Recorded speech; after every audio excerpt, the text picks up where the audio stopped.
अस्सलाम वालेकुम नाज़रीन और हाज़रीन, आज हम आपको ईद उल फ़ितर की नमाज़ पढ़ने का तरीका बताने जा रहे हैं। तो इसकी नमाज़ का तरीका ये है कि 2 रकात नमाज ईद उल फ़ितर 7 ज़ायद 6 तकबीरों के इसकी नियत करके वास्ते बंदगी खुदा की वास्ते अल्लाह ताला के मुँह तरफ काबा शरीफ। तो इसको हमने स्टार्ट कर लेना है, सना पढ़नी है। सना के बाद हमने हाथ उठाकर अल्लाह अकबर 1 दफ़ा 2 दफ़ा 3 दफ़ा करना है। अल्लाह अकबर, फिर हाथ उठाने हैं, हाथ छोड़ने के बाद अल्लाह अकबर, फिर हाथ छोड़ने हैं, फिर हाथ उठा के अल्लाह अकबर 3 दफ़ा कह के फिर हमने नमाज नियत कर लेनी है और हमने नमाज शुरू कर लेनी है।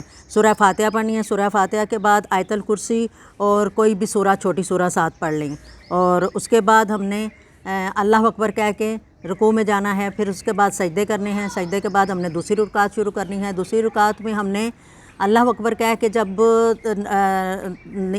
नमाज शुरू करनी है तो हमने पूरी नमाज़ पढ़ लेनी है, पूरी रुकात यानी कि पढ़ लेनी है। सूरह फातिहा, उसके बाद सूरह काफ़िरून और सूरह इखलास ये पढ़ के तो उसके बाद हमने फिर हाथ उठा के अल्लाह अकबर, फिर हाथ छोड़ देने हैं, फिर 1 दफ़ा हाथ उठाने हैं, अल्लाह अकबर, फिर हाथ छोड़ देने हैं, फिर तीसरी दफ़ा हाथ उठाने हैं, अल्लाह अकबर कह के फिर हाथ छोड़ देने हैं। उसके बाद फिर 1 दफ़ा अल्लाह अकबर कह के हमने सजदे में चले जाना है और फिर रुकू में चले जाना है, रुकू, और उसके बाद सजदे करके फिर हमने जैसे तशहुद और सारी नमाज कंप्लीट कर लेनी है। उसके बाद हमने बैठ के दुरूद शरीफ की एक तस्बीह निकालनी है और इस्तग़फ़ार की निकालनी है और उसके बाद हमने दुआएं मांगनी हैं।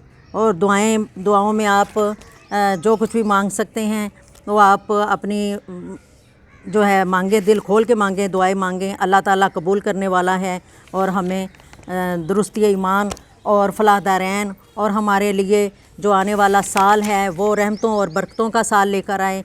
और जो महीना है माह शवाल का, उसमें हमें ज़्यादा से ज़्यादा इबादत करने की, नेक अमाल करने की और हुस्न अखलाक करने की तौफीक अता फ़रमाए, अच्छा खुल्क अता फ़रमाए हमें, और हमारी औलादों को नेक करे, नमाज का पाबंद करें और सोमो सलात का पाबंद करें। और हमें नेक जो बे औलाद हैं उनको नेक औलाद अल्लाह ताला अता फ़रमाए। या पाक अल्लाह ताला हमें जो बेरोज़गार हैं उनको रोज़गार अता फ़रमाए और जो बीमार हैं उनको कुल्ली शफ़ा अता फ़रमाए और आने वाले साल में हमारे ऊपर अपनी तमाम तार रहमतें और बरकतें नाज़िल फ़रमाए और हमारे घरों को शादो आबाद रखे। इस तरह से आपने दुआएं मांगनी हैं। अल्लाह ताला कबूल करे। आमीन या रब्बुल आलमीन।